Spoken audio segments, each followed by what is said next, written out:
YS Jaganmohan Reddy గారు పశ్చిమ గోదావరి జిల్లా దేవరపల్లి వెళ్ళినప్పుడు విపరీతమైన జనం వచ్చారు. ఆ క్రమంలో ఏదో అక్కడ ఉన్నటువంటి ఒక హోటల్‌లో కొన్నేవో ఏమంటారు బయట పెట్టినటువంటి నీళ్ళు చేయి కడుక్కునేటివి అవి ఏవో మొత్తం మీదైతే కొన్ని కింద పడ్డాయట. ఆ కింద పడితే దాన్ని పట్టుకొని హోటల్‌ని వైసీపీ శ్రేణులు ధ్వంసం చేశాయి అని, అక్కడ ఆగకుండా చివరికి లోకేష్ గారు కూడా ఎందుకు సార్ ఇంతగానం మీరు కూడా, ఆయన కూడా లోపల ఉన్నటువంటి హిందూ దేవుళ్ళ ఫోటోలు ధ్వంసం చేశారని చెప్పి ట్వీట్లు. చూడండి, హోటల్ ధ్వంసం అయిపోయింది. హిందూ దేవుళ్ళ ఫోటోలు కూడా ధ్వంసం చేశారు చొరబడి అని. దాన్ని రకరకాలుగా ప్రచారం చేశారు. ఏదో ఒకటి దొరకాలి కదా జగన్ పర్యటన దానికి వచ్చిన జనాన్ని డైవర్ట్ చేసేకి. ఈ క్రమంలో ఏమైంది? తాజాగా హోటల్ నిర్వాహకులు వెళ్ళి జగన్మోహన్ రెడ్డి గారిని కలిశారు.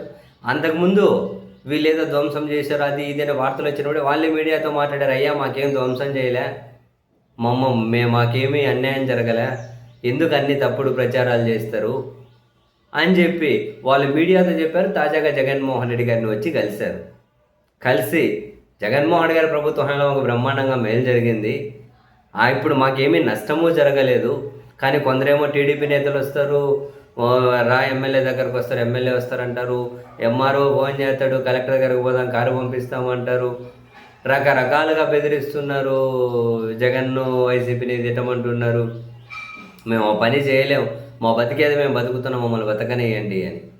ఇలా జరిగిన తర్వాత జగన్ వాళ్ళు కలిసి ఈ కామెంట్లన్నీ చేసిన తర్వాత మళ్ళీ ఈ పాలకపక్ష సోషల్ మీడియా మొదలెట్టింది. జగన్మోహన్ రెడ్డి వైసీపీ బ్యాచ్ బెదిరించింది, ఆ రౌడీలకు భయపడ్డారు, వీళ్ళు భయపడి జరిగిన నష్టాన్ని దాచిపెట్టుకుంటున్నారు. ఇది నవ్వుతారు, ఊరుకుండా సార్ నవ్వుతారా జనం? మీరు అధికారంలో ఉండి వాళ్ళు బెదిరించారంటారేంటి? వాళ్ళు బెదిరించినట్లయితే ఇటువంటి చిన్న విషయాలకు ఎందుకు బెదిరిస్తారు?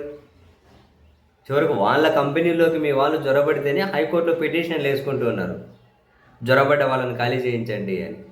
వాళ్ళ కంపెనీ జనరల్ మేనేజర్ల మీద దాడి చేస్తేనే హైకోర్టులో పిటిషన్లు వేసుకుంటున్నారు. పైగా వీళ్ళను బెదిరించారంట, బెదిరిస్తే వచ్చారంట. జనం నవ్వరా ఇటువంటివన్నీ మాట్లాడుతూ ఉంటే? అసలు ఏమీ జరగని దాన్ని కూడా మీరు గొప్పగా ప్రచారం చేసి లోకేష్ గారు లాంటి వాళ్ళు ట్వీట్లు వేయడమే తప్పు. దానికి మళ్ళీ హిందూ దేవుళ్ళ ఫోటోలు ధ్వంసం చేశారని చెప్పి మళ్ళీ ఒక అసమేరుపు. ప్రతిదీ ఇదేనా? ఇంక వేరే పంచాయతీలు ఏముండవా?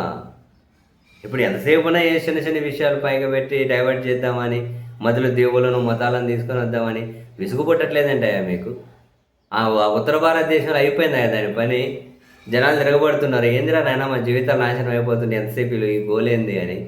మధ్యలో అక్క నాశనం అయిపోయింది, మీరు ఇక్కడేదో మొదలెట్టి ఏదో చేద్దాం అనుకుంటే